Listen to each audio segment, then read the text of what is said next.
Tuvimos un pequeño problema, pero continuamos. Entonces, ahorita nos conviene pasarnos a ver, o estábamos viendo este paso que es importante en la beta reducción y que tiene que ver también con la síntesis de colesterol. Entonces, estábamos diciendo que dos moléculas de acetilcoenzima A forman una molécula de ácido acetoacético y después con una tercera molécula de acetilcoenzima A vamos a formar y ya con el tercer acetilcoenzima vamos a formar el hidroximetilglutárico. Y aquí hay una enzima que es clave en este paso, que es la hidroximetilglutarilcoenzima A sintetasa, que decíamos, a veces la enzima puede ser muy importante. ¿Y por qué es tan importante aquí esta enzima, específicamente la hidroximetilglutarilcoenzima A sintetasa? Esta, fíjense cómo es que es la que sintetiza de 4 carbonos del ácido acetoacético al hidroximetilglutárico, es su reacción.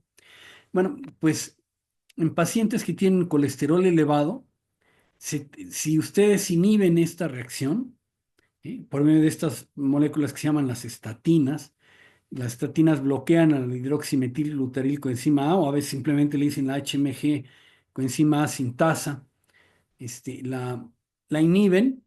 Aquí acuérdense que a veces para señalar una inhibición, pues en lugar de poner una flecha, pones una línea con forma de T, el extremo es con forma de T, quiere decir que aquí las estatinas inhiben a esta.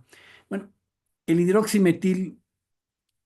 este hidroximetilglutárico es una molécula intermedia para la síntesis del, del, del colesterol. Vamos a ver en qué paso exactamente es donde va a estar formando aquí. Vean ustedes.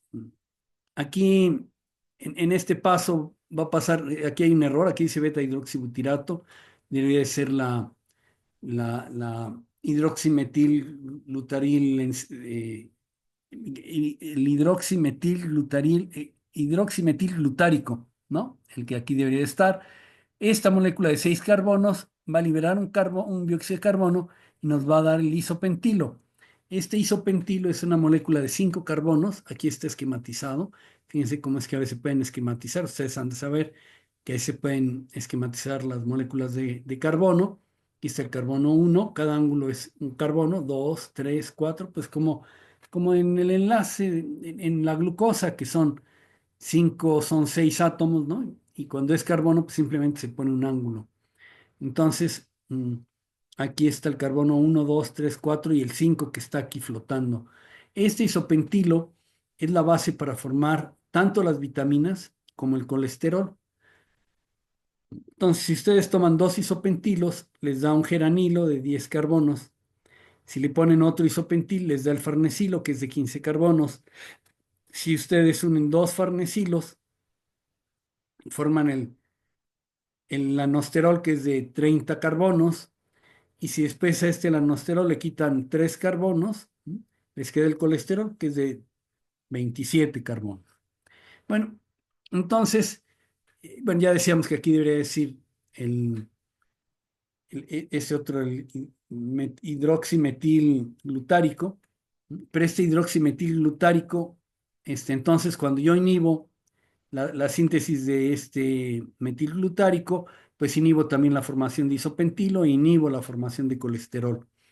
Un paciente que tiene colesterol alto, pues si yo inhibo su síntesis de colesterol, pues disminuyo los niveles en sangre de colesterol.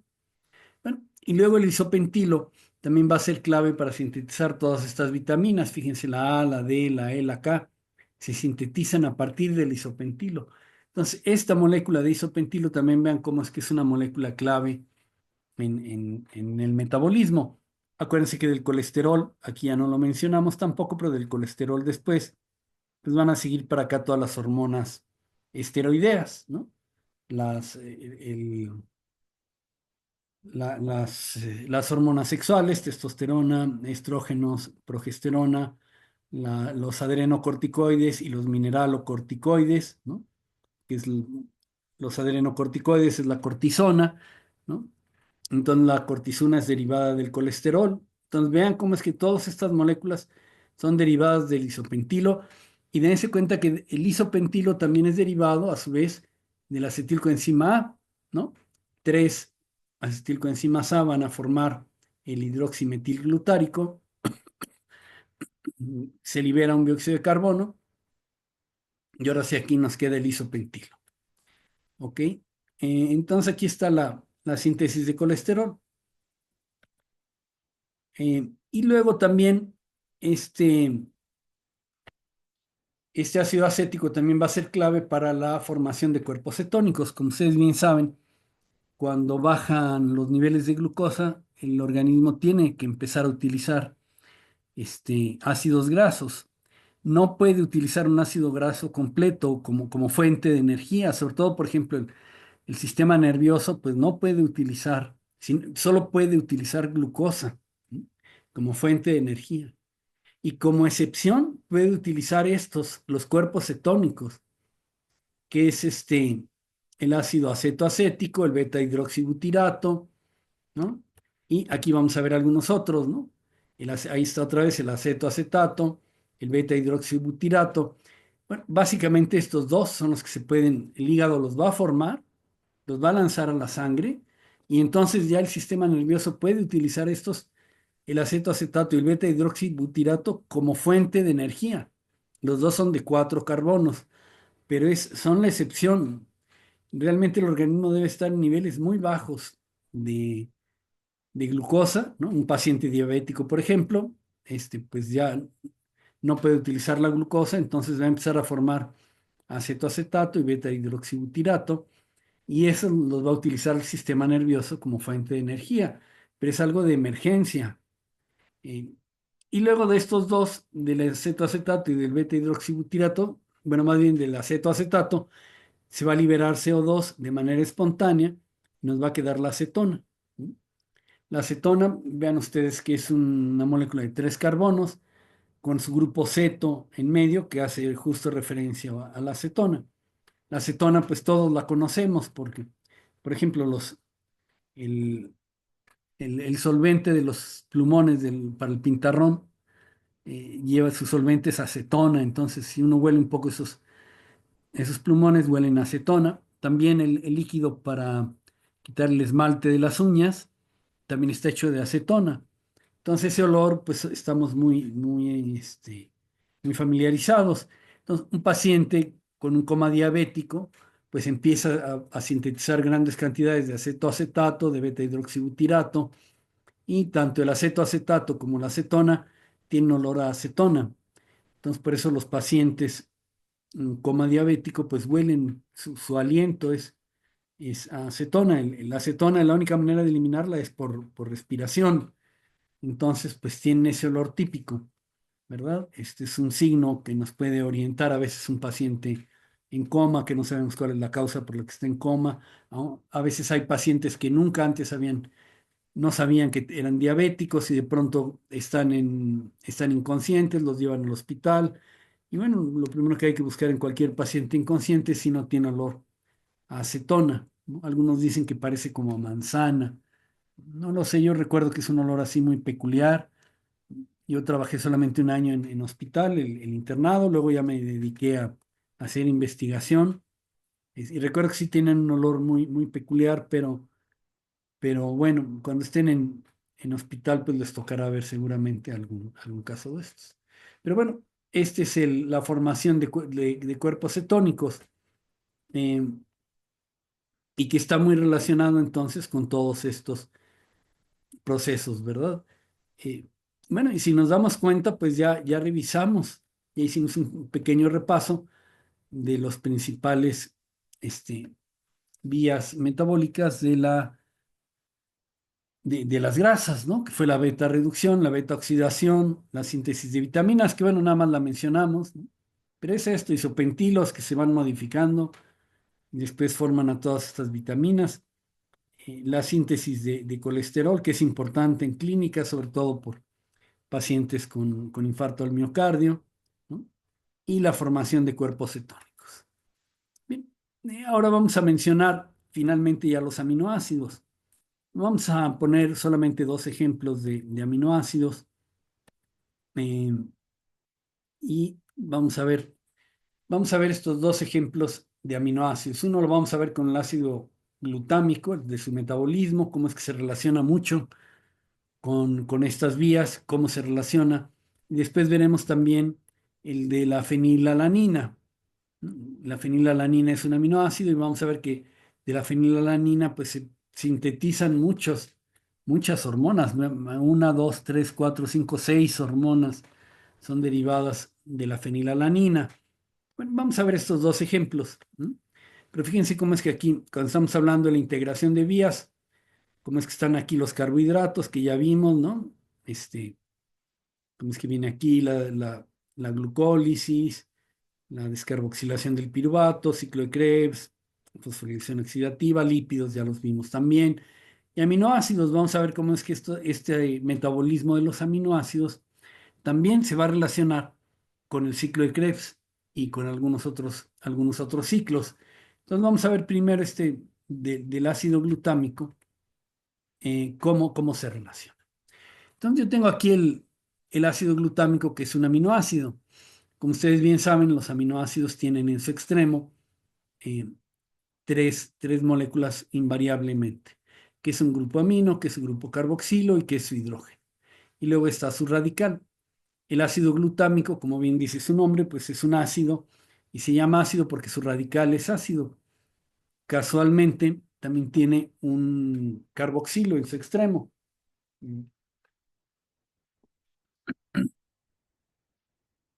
Tiene aquí un carboxilo. Bueno, vamos a ver cómo es que este aminoácido puede sufrir varios cambios y, y son cambios muy sencillos y forman diferentes moléculas. Vean, por ejemplo, aquí, en este paso va a perder un carboxilo, y se va a llamar descarboxilación. Los aminoácidos cuando se descarboxilan, pues producen diferentes moléculas. Aquí el ácido glutámico, en cuanto yo le quito este dióxido de carbono, aquí está, yo quito este dióxido de carbono, me queda un ácido gamma aminobutírico, ¿no? Fíjense cómo es que perdió este carboxilo y ahora nos quedó un CH2, tres moléculas de CH2 intermedias, en el extremo su grupo amino y en el otro extremo su grupo carboxilo. Este gamma aminobutírico o GABA es un aminoácido muy importante porque es un neurotransmisor. Y no solo es un neurotransmisor cualquiera, es un neurotransmisor que inhibe, sobre todo es inhibitorio. Y fíjense cómo es que es un ácido glutámico, un aminoácido al que yo le estoy quitando solamente, le estoy descarboxilando y me queda este aminoácido, este neurotransmisor importante. Pero luego, el mismo ácido glutámico, si yo le quito eh, su grupo amino, ¿no? Aquí se está liberando el amino, me queda entonces el alfa-cetoglutarato. Van a preguntar ustedes, ¿dónde se utiliza el ácido alfa-cetoglutarato? ¿Mm? ¿Dónde se utiliza el alfa-cetoglutarato? Vamos a regresarnos a eh, algunos cuantos esquemas y llegamos aquí al ciclo de Krebs. En el ciclo de Krebs se forma primero el ácido cítrico, que es de 6 carbonos, 3 carboxilos, y en la primera reacción, cuando pierde su primer carboxilo, pues nos va a quedar el alfa-cetoglutarato. Entonces, ese alfa-cetoglutarato puede venir del ácido cítrico, ¿m? O puede venir también del aminoácido, ¿verdad? Del ácido, eh, vamos aquí a buscarlo, del ácido glutámico, ¿verdad? Aquí está el ácido glutámico y al ácido glutámico entonces le, le quito su NH3 y me queda una molécula de 3, 4, de 5 carbonos y tengo ahí alfa-cetoglutarato. Y entonces ahí el ácido glutámico se está utilizando como parte del ciclo de Krebs. ¿Sí? Y por ser parte del ciclo de Krebs, pues va a formar energía. Por eso, por ejemplo, los animales que son carnívoros, pues utilizan los aminoácidos. Y esos aminoácidos van a poder entrar a diferentes puntos del ciclo de Krebs. Este, y es una manera de producir energía a partir de, a partir de los aminoácidos, cosa que pues tiene esa ventaja de que cuando necesitamos energía, pues empezamos a utilizar músculo, pero tiene la desventaja también de que empezamos a degradar el músculo, ¿no? Tenemos que degradar el músculo. Y eso es algo, es un proceso un poco paradójico, porque cuando alguien está en ayuno, uno diría, bueno, pues empieza a utilizar luego los lípidos, y no, cuidado, si no está bien regulado ese paciente, en lugar de degradar ácidos grasos, lo que va a empezar a degradar es aminoácidos, empieza a degradar músculo, que es lo que menos queremos en una dieta. En la dieta lo que queremos es que el paciente pierda grasa. Pues eso hay que regularlo, ¿no? Con una dieta bien regulada, el famoso ayuno intermitente puede lograrlo, ¿no? Pero hay que ser cuidadosos porque a veces esas dietas pueden hacer que pierda el paciente músculo y no pierda grasa, cosa que es paradójica, eh, ¿no? Entonces, este alfa-cetoglutarato, aquí estamos, aquí regresamos, este alfa-cetoglutarato, viene del ácido glutámico y eso a diferentes puntos, en diferentes puntos del ciclo de Krebs o inclusive en la glucólisis, puede entrar perfectamente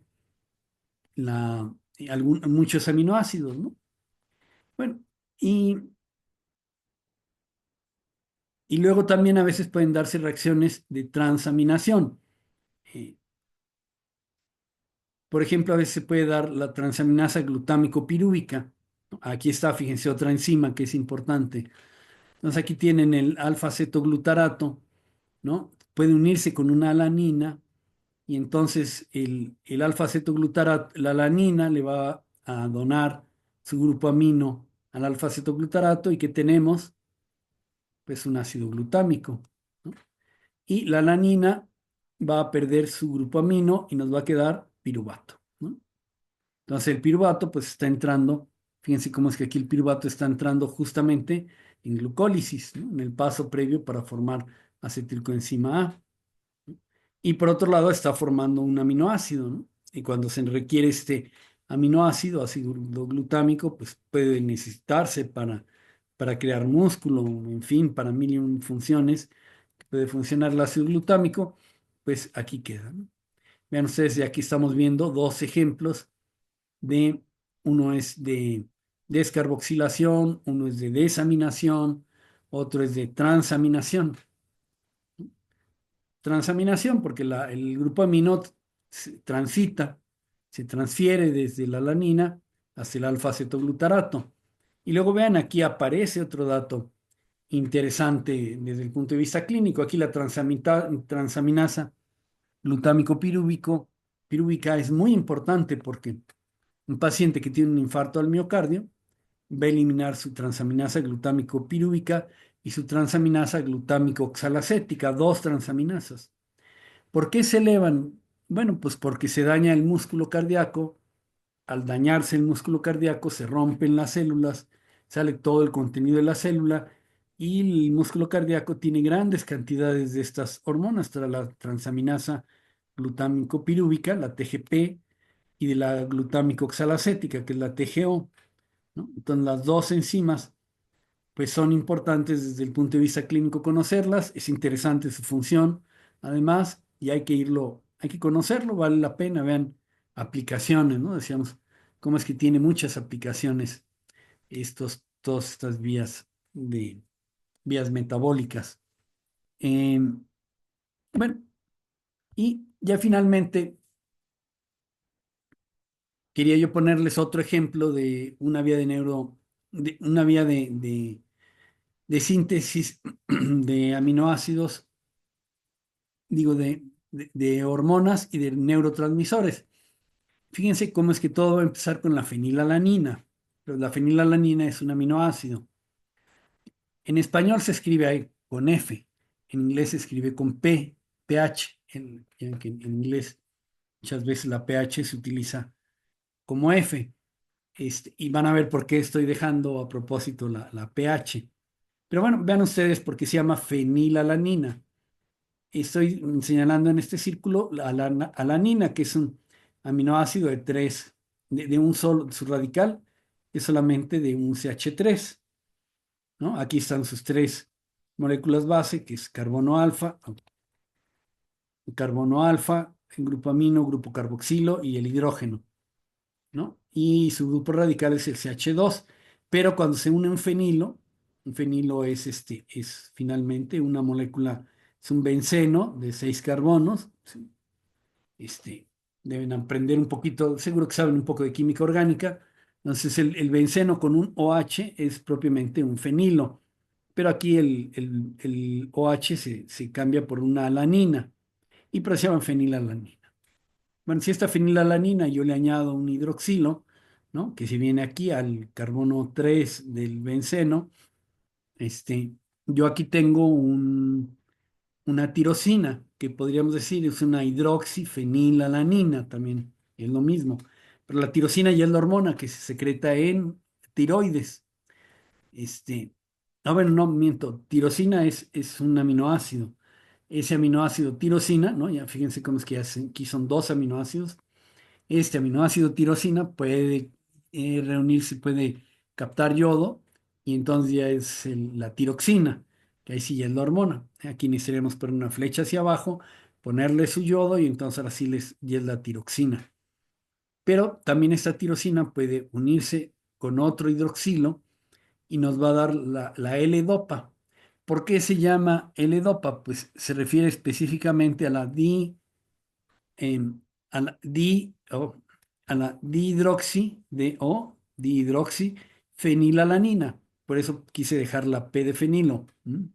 Porque, por eso se llama dopa, ¿no? Porque la dihidroxifenilalanina esa es la abreviatura. Como ustedes bien saben, es también es el precursor de un neurotransmisor que se llama la dopamina, ¿no? ¿Qué necesito yo para la dopamina? Pues necesito que se descarboxile la L-dopa, se descarboxila la L-dopa, se libera el dióxido de carbono. Entonces fíjense cómo es que ahora queda un CH2 intermedio y en el extremo un grupo amino. Y esta es la dopamina, ¿no? La dopamina. Esta dopamina ahora sí es un aminoácido muy importante que ustedes, bueno, se le da a los pacientes con Parkinson porque es una hormona que disminuye su secreción en estos pacientes. Es una de las causas, ¿no? No es la única, es complejo, pero con dopamina mejoran mucho los pacientes. Ahora, yo si a la dopamina le añado un hidroxilo, este hidroxilo, vean dónde queda, aquí en el carbono 3, ¿no? Aquí siempre va desde el grupo más activo, entonces o el átomo número 3, ¿no? Uno, 2, 3. Entra aquí, fíjense que era un CH2, ahora es un COH, es un hidroxilo, entonces tengo la noradrenalina. Y si a esta noradrenalina le pongo además un grupo metilo en el extremo, entonces me queda la adrenalina. ¿Mm? Adrenalina y noradrenalina, pues son dos de las hormonas más importantes porque pueden ser neurotransmisores, pueden ser hormonas a nivel sanguíneo, y sabemos que son la respuesta a las situaciones de estrés. Bajo estrés se secretan grandes cantidades de adrenalina y noradrenalina, y estas dos hormonas pues incrementan el latido cardíaco, ¿cómo se llama? Se ensancha hay midriasis, ¿no?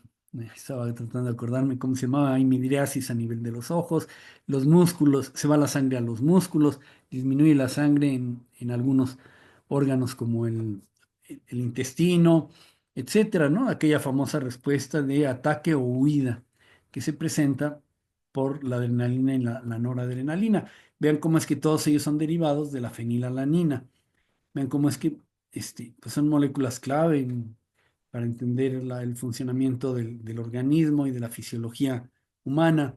En clínica se usa mucho adrenalina o similares a la adrenalina, se utiliza más la fenilefrina, que es parecida a la adrenalina, este, eh, pero bueno, comercialmente es más fácil conseguirla, pero las dos se consiguen, ¿eh? Sin problema, adrenalina o fenilefrina. Un derivado también de la adrenalina es otra molécula que se usa luego mucho este, que es bueno, a ver si ahorita me acuerdo cómo se llama, es el clenbuterol, ¿no? El clenbuterol tiene el mismo efecto que la adrenalina y se usa para engorda de animales, está prohibido, pero se utiliza, ¿no? ¿Y qué es lo que hacen? Pues que a los animales, sobre todo al ganado bovino, le ponen clenbuterol en la pastura y entonces pues es como que si le pusieran adrenalina. El pobre animal pues se queda con temblores, viven con temblor constante porque pues es el efecto del clenbuterol, pero pues eso hace que produzca más músculo. Y luego pues está prohibido utilizar clenbuterol, pero los ganaderos pues si no le ponen clenbuterol no sale el gasto y entonces se hace ahí un círculo vicioso terrible, ¿no? Pero bueno, son aspectos bioéticos también a veces que necesita uno considerar todo en esto. Bueno, y ya esta fue la última vía que vimos. Ven aquí el repaso, digo que fue patrocinado por las siguientes vías, ¿no? Aquí cuento hasta 16 vías que mencionamos, no a detalle, pero vean, desde fotosíntesis, glucólisis, gluconeogénesis, descarboxilación del piruvato, ciclo de Krebs, formación de cuerpos cetónicos o cetogénesis, beta reducción y beta oxidación, síntesis de etanol, síntesis de ácido acético, eh, que es la descarboxilación del piruvato, ¿no? Vimos fosforilación oxidativa, un poquito por encima, ¿eh? Es muy bonita esa reacción.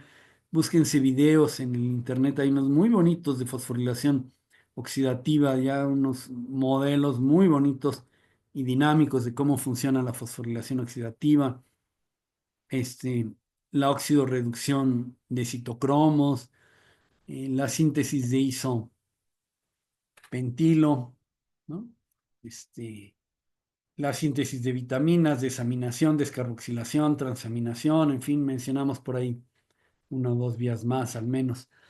Pero bueno, vean ustedes cómo es que es interesante, ¿no? Pero sobre todo eso yo les recomiendo que no le tengan miedo a los exámenes de bioquímica, sobre todo no le tengan miedo a estudiarla.